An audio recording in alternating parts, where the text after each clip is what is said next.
Holy moly, it's Wednesday again and it's 10 a.m. I'm Christine Bell and it's another Wednesday Snappy Chat, live Snappy Chats. This is all about learning and growing together in business.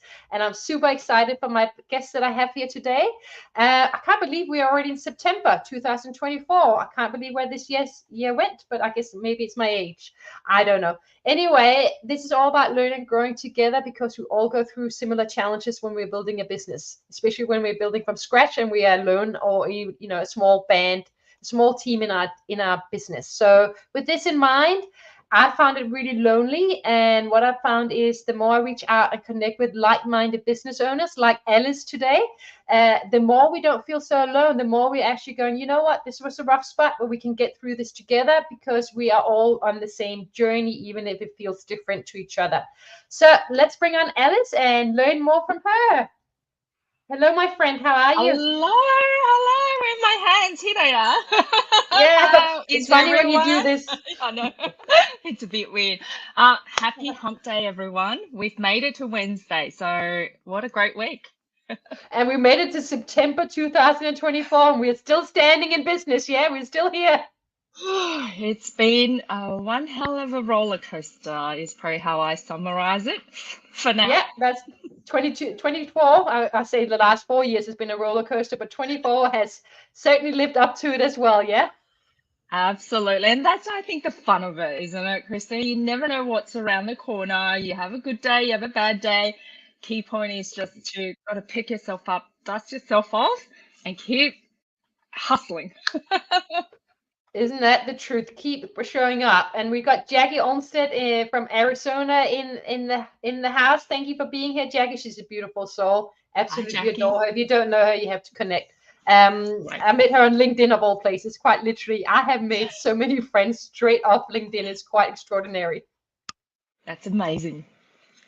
So tell us a little bit about yourself and what you do. So you obviously also live in Sydney like I do, but I think Yes. we're both from overseas. I did read up on your background as well. So how long have you been in Sydney for, Australia for? Oh, I really don't want to disclose it. I got here when I was 9 and I'm turning 48 in 2 weeks. Work out the maths. And basically, yes, my parents migrated to Australia from Hong Kong. So I was actually born in Hong Kong. I came with no word of English whatsoever. So from the age of 9, I've had to really become independent to learn for myself. My parents didn't know a word of English either, so they weren't much help. Have an older brother, so both of us kind of went through school in the Sutherland Shire. And back in the 1980s, Asians were very, very few in our school. So I was probably the only the number 2 Asian in the whole year. And so there was a lot of growing up to be done. And so deep down inside, I knew I wanted to be my own business, be in my own business. Originally, I wanted to be a criminal lawyer, barrister, but I didn't get the marks. My parents had always drummed into us, don't be like us as blue collar workers. We want a better life for you. So that's why we're here.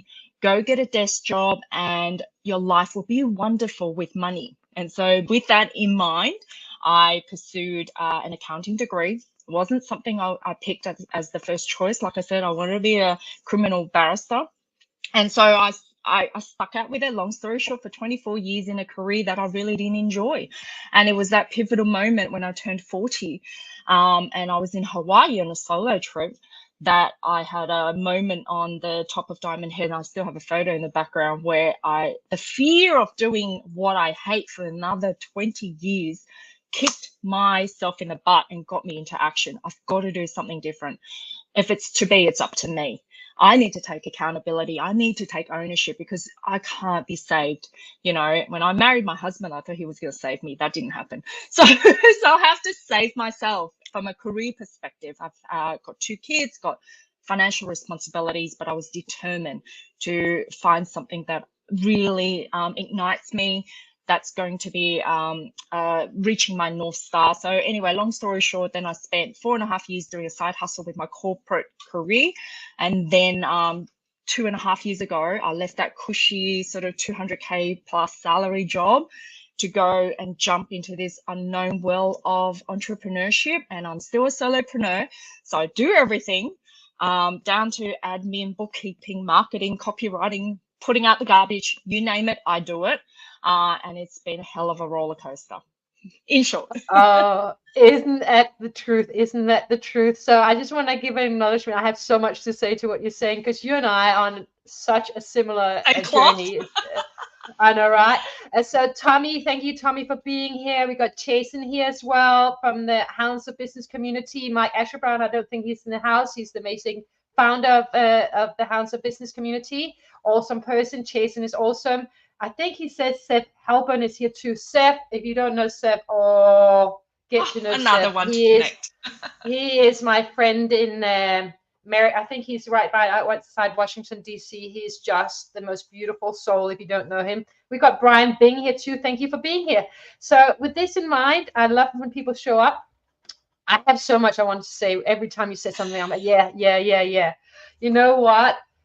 This thing around, we have one life, one life. And we'll get into your challenge, which we already talked about, but one life, as far as we know, unless we remember the others.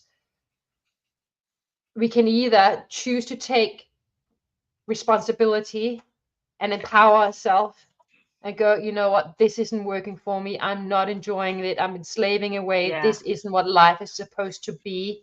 As nice as it is to make 200,000 plus K, I also walked away from that salary 9 years ago with nothing planned. I had nothing planned. I was burned out. I just walked out and went, I got offered another job at the same wonderful salary. And I said, I can't, my heart, everything in me went, can't do it. I can't do it. My husband is like, are you sure? I'm like, I can't do it.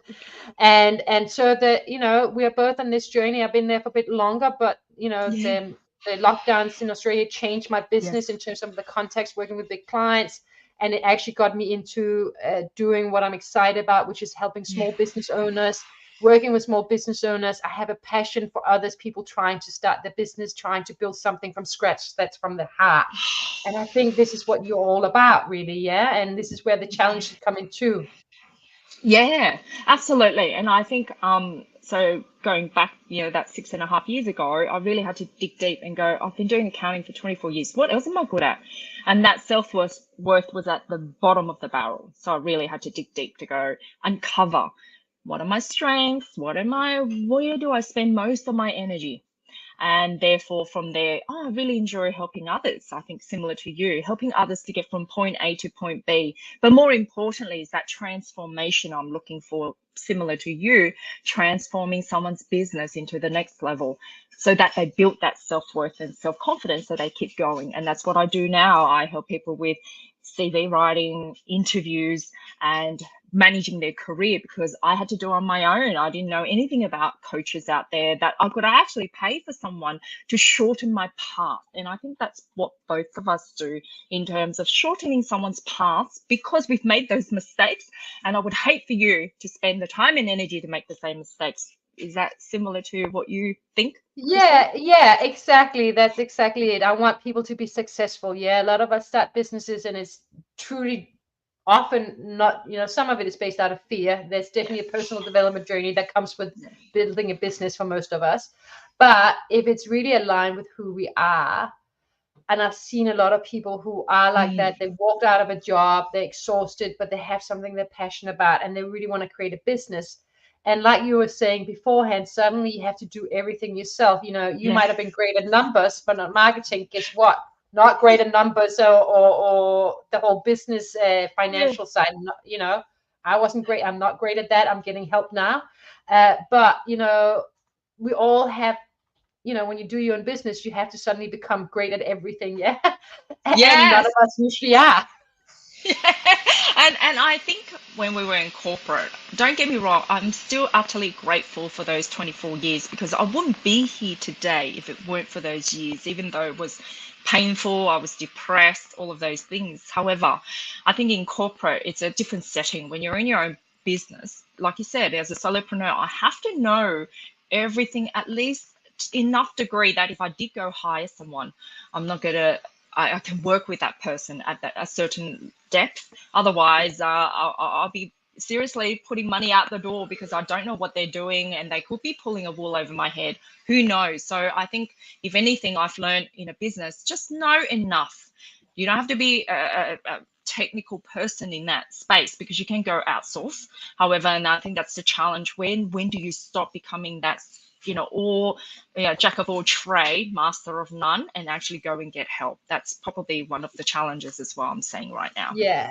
And with that comes, I kind of want to help, yeah. As much as Yeah. that's been good for me to learn a lot of all these things, you do want help, but then comes, I got to pay for it, yeah. So now I need to get the Yes. business going beyond just surviving, hopefully, we want to be thriving, yeah. But for most Yes. of us, unless we already have a big group of people who are ready to buy from us when we start a business, which was easier for me when I was working with big businesses Yeah. before the lockdowns because I had the contacts, yeah, and I knew what I Yeah. was doing. It was the same job, just doing it for myself for the same people or companies, yeah. But when you're Yes. building a business truly that is united with your heart and you have to find your customers, it's going to take time, yeah. It's Yes. going to take a long time, and then you have something like a little bit of a financial uncertainty playing Yeah. up in Australia and overseas, but we know this. We can all pinpoint suddenly something happened in February, March, Yeah. and most small businesses went, holy cow, in Australia. Yeah. What just happened here? Why is no one buying right now? Why is everyone No. holding tight to their money right now? Yeah, fear. Yeah, absolutely. And then comes back to your challenge. So let's talk about the challenge you face, because this is so potent to many of, I think it's so relevant to most of us here. Oh, the letting your emotions, especially fear, take over and making short-term snappy decisions that deep down it's not the right one, and then you damn regret it, and go back to that path that you're meant to. And so I think Krista was saying back, February, March, I had some challenges, so I went and got myself a part-time job. Deep down inside, I just lacked that self-worth, self-doubt, going, nah, I just need cash. And so that one Yes. thing, cash, drove me Became to like the take on number something. one, like I need money, yeah. I need to put food on the table, otherwise the kids will go hungry. And and that and get drove away me. from that feeling, yeah, that feeling of I don't know where it's Yes, coming from, yeah. correct. Where is it coming from? So, that fear factor. Then I made that decision, and then 9 weeks later, I had family health problems I had to deal with, along with this is just not me. I just can't do it anymore. That then unfortunately, pissed off some people, which was my bad for making that decision.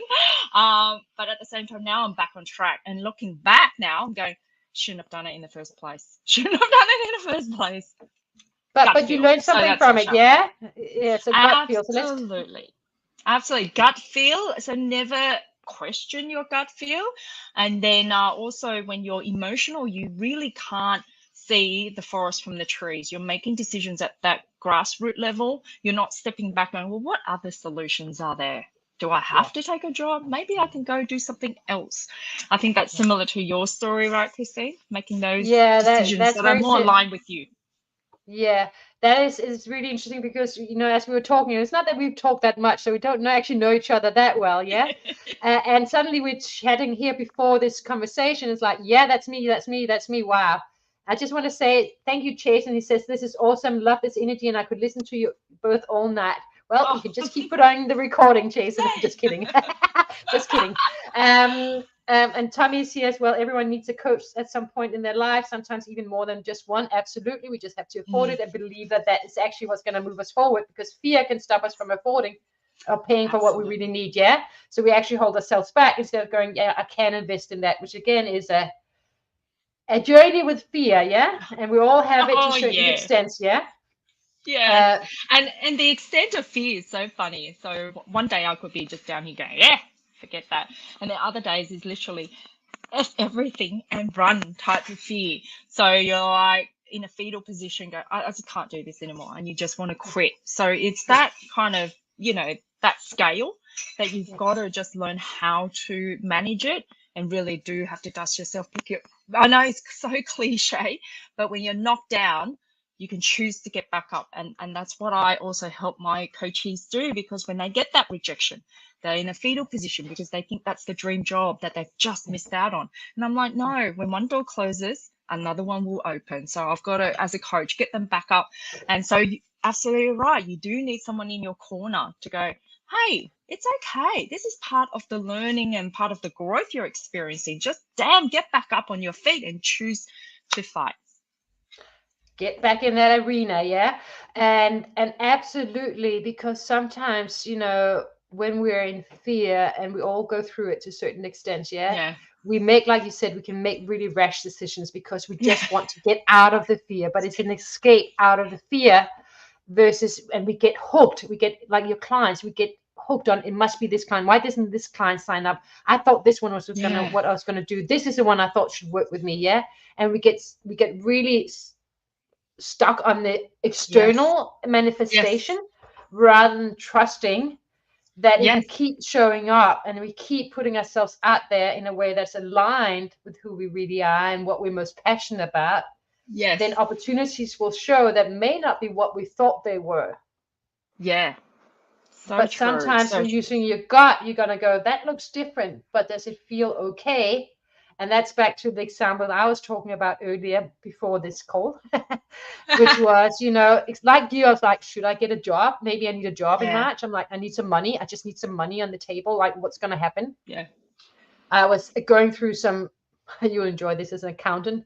Something had completely messed up when I started a company last year, and a bookkeeper had given me the wrong advice. I Oh was no. suddenly getting more bills from the tax office than I was Oh. making money. Yeah. And I'm like, so I was going through that at the whole stage. And what Yeah. happened was, of course, fear went, I need a job, I need a Yeah. job. But funny enough, as I was looking, I think the universe did step in. And Mm. so it's not necessarily that we can't look for other options when things are hard in business. But if you really truly love the business, do everything you Mm. can, is my advice, to keep going. But Yes. look at how you can support it long term. And what Mm. showed up on LinkedIn one day was a job for the university, a teaching job, casual, which meant it was very flexible Yeah. and not too many hours. And I looked at it and I thought, I think I'd like to do that. I really like to do that. I think that'd be really fun. And guess Yeah. what? And you're a career coach. You do CVs. You know how long it usually takes with interviews and how many. Yeah. This one was Yeah. like, I put in a bad CV. Well, it's decent, but not great. Yeah, it was okay.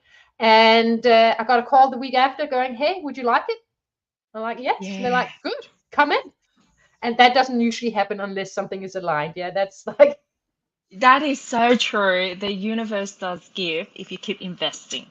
And that point about just keep showing up, because I think the other thing I've learned was the unrealistic expectations. So it took me 24 years to accumulate a salary that's 200K plus. What in the world was I thinking that if I go into entrepreneurship, I can get the same without the skills in 12 months? Like, that's just crazy. So I think I had to peel back a lot, go, what is my long-term plan? What's my long-term strategy? What are they offering? And you keep adapting. And that's the other key learning I found, that you can't be just one trick pony in business. You've got to just, adapt to whatever's happening in the market. And that is the fun of it. I must say that is an adventure in itself, trying different offers. And I don't create the offer unless I've sold a seat, because I'm someone who needs a bit of a deadline. So if I've sold one person into a program, then I'll create it, because I'm not going to spend time and energy to create something that no one's buying. So that's what I'm doing right now as I test different products and offers. so it's funny you say this. I teach innovation now, yeah. So not Yes. that I haven't done innovation in the past, working for clients and stuff. Of course I have, but now I'm teaching the process. And guess what? It's all human centered. It's all about that Yeah. human centered design. It's all about that thing of created with your customers. So have an Yeah. idea, like your idea for a workshop or whatever it is, Yeah. event. Have an idea, sell it to someone, and then start creating it with Yeah. them. And I'm doing it That's right now right. with a community that I launched in. Well, I put out that I was going to launch at the end of August. Of course, I didn't make the deadline myself. I did Yeah. sell it though, so I do have some clients coming in, and now I'm like under pressure to get it done. Yeah. Yeah. That's when you work best, Christy. I'm sure that's when you best work best, because when you have so much time in the world, you're like, You get distracted. And a side note, getting into distractions, I think also in one of the challenges is you've got so many things to do. Which area am I really going to focus on in my business? So now I've learned to work in flow. So I had to unlearn a lot of corporate training, right? 9 to 5 out the window.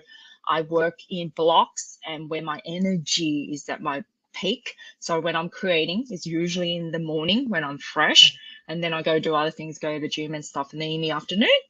And so I don't do a typical 9 to 5. What about you? How have you what kind of things did you have to unlearn in terms of ways of working? Similar learning to you, actually. So I used to work in a industry where we would do a lot of focus groups at nighttime where people had time. Yes, so I was used to Yes. working late night till 10 and 11, Yes. and then straight up the next morning, because then you had to deliver a strategy and write the document for the strategy, yeah, based on the insights. And so it was a lot of working really late hours, and I wanted to get away from that because I'm not my best at the evenings. I'm good in the morning. I'm a morning person. Yeah. So now I often start early.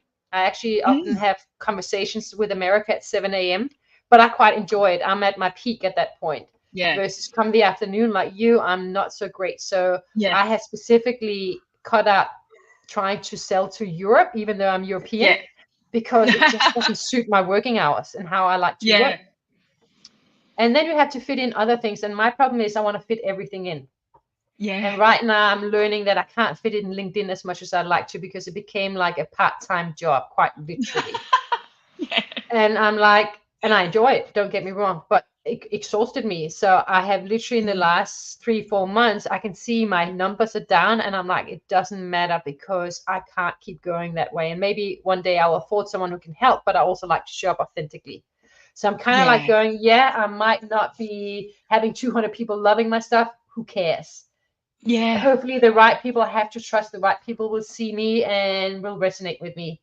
And if that's 5 people versus 10, that's the way it's supposed to be. Yeah. So I've had to take expectation. What I've learned is to take expectations down of myself. Yeah.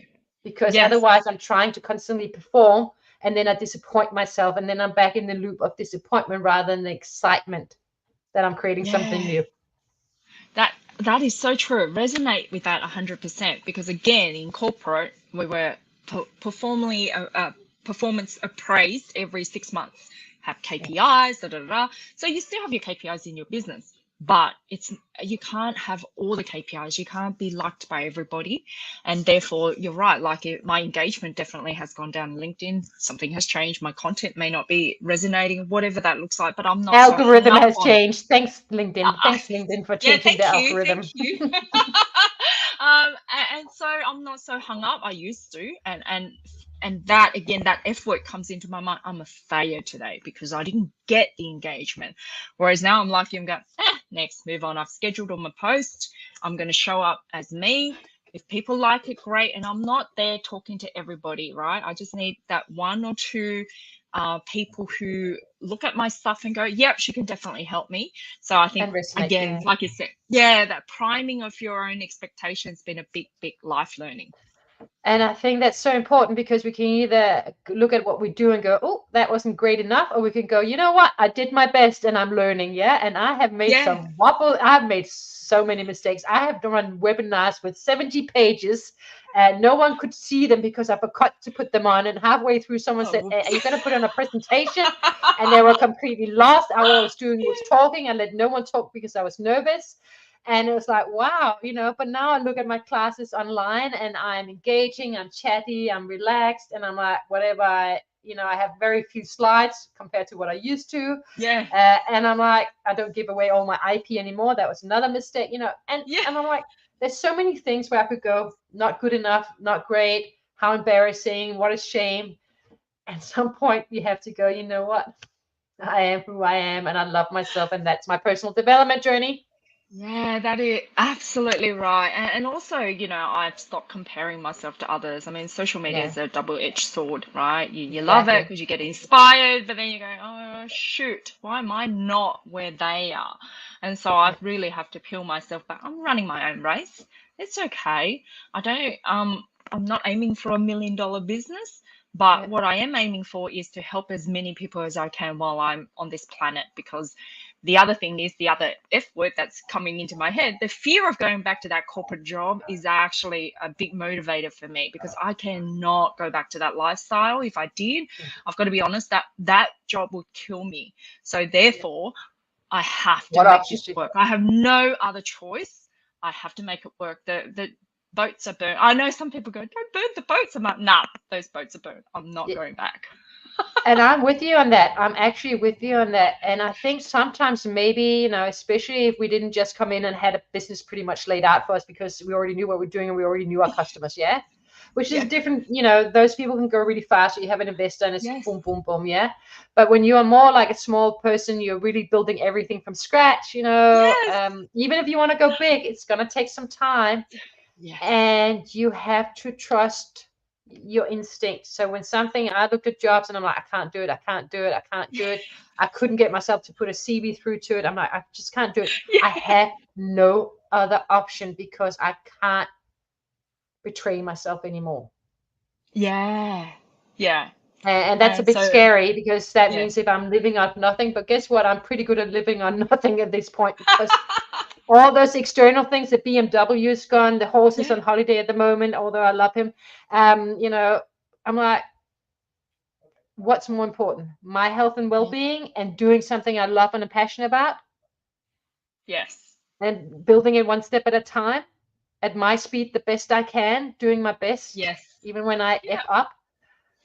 Or do I go back? And I think sometimes you need to be at the place where you go, there's no going back, because it literally forces you to get up from the floor, get up from that arena and stand up again and take another punch if you have to.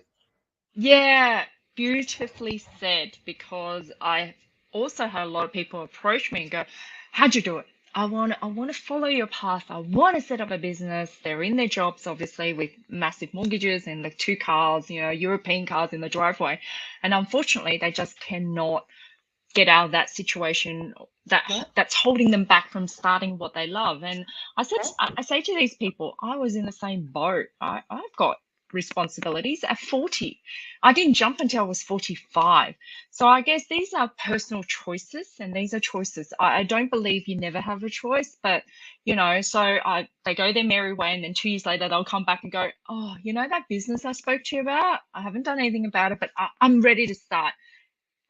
Nothing happens, right? Because you've got to want it enough. That's the other learning. If you don't want it bad enough, then stay in your job. There's nothing wrong with staying in a job. If you're happy, you feel fulfilled, and it's driving you, fantastic. And not everyone can be a corporate person or an entrepreneur. It's just not the way of the world. No, and I love Tommy's just saying here, he's from Holland, but he lives in Laos. You should connect with him. He's a great person to chat to. And basically he's lived like this he's lived the way we're talking, having his freedom for the last 25 years on his terms without having a boss telling me what to do. And that's where I got to. I was like, I can't have another boss. I'm not meant to have a boss. No one likes to be my boss, and I don't like them as my boss. And that's the end of story, yeah? And that's who I am. And you just got to know yourself so well and trust it, and then go, okay, if there's a will, there's a way. So true. And talking about bosses, I got made redundant 2 times because the bosses didn't like me. That was the only way they could get rid of me. So, but thank God for them, because if they didn't get rid of me, I wouldn't be here today, and realize that, you know, that environment just wasn't for me.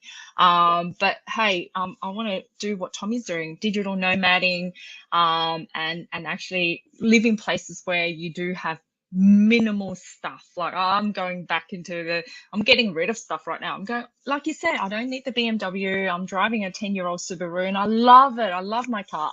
And so there's a lot of external things to me as I'm growing now, and I'm about to turn 48 in a few weeks, that I don't need a lot. And therefore, do I need $1 million business? No, I really don't. I just need enough to live. And it's not to say we don't want it if it comes in. It's just that you're not living like, oh, I still don't have the million. Because if you're always going, but I'm not at the million, then you're not good enough, yeah? Now you're still not at the place you want to be. And I think that's a mind shift in terms of going wherever I am right now. If I have enough to have a roof over my and some food on the table, and you are sort of basic, you know. Doesn't mean I don't like other nice things, don't get me wrong. But it's just, what's my choice, yeah? What are your choices? And I'm not living in that sort of lack mentality. Like, I'm in an abundance mindset right now. I'm not lacking anything. So if you're not lacking anything, then why am I chasing? Like everybody else on social media who keeps saying you need to run $1 million business. So I keep asking those key questions. Why? Ask yourself why you're doing something every day. And we have to finish now because it's Oh, 10:30, but yes. we could talk all day. I think we could keep on Yes. going. I think so. I listened to, was it Wayne Dwyer on YouTube the other day, and he said, abundance, or was it Bashar as well? Abundance is not just money. That's just one way of Yeah. determining abundance. But if you don't feel like you have enough there, look at all other areas of your life and see where you Yes. do have abundance. And abundance, the definition from Bashar is literally you have enough to keep going right now to do what you want to do right now. You just have enough to keep taking the next step. Yeah, that's it. Perfect. On that note, Thank you so much for your time. Before we thank finish up, do you. you want to promote yourself? Anything coming up? How people can reach out to Just you? We obviously got your LinkedIn here. Yes, just very quickly, if you're struggling with your job search and you need some help, need a coach in your corner to help you get back up, then reach out. I do CV writing, interview prep, and that promotional planning, all profession. I don't just do accountant. So yeah, just reach out and even connect anyway. If you're a solopreneur, entrepreneur, whatever, love to make friends on LinkedIn, like what I've just done today. Thank you so much for your time. Thank you for Thanks, everyone showing everyone. up personally. Jagger says I resonate so much with both of you and sends a big love heart. So thank you for showing up. Thank you for being here. Thank you for being an awesome guest. And I'll see you all next Wednesday for another Snappy Chat. Bye, everyone. Bye.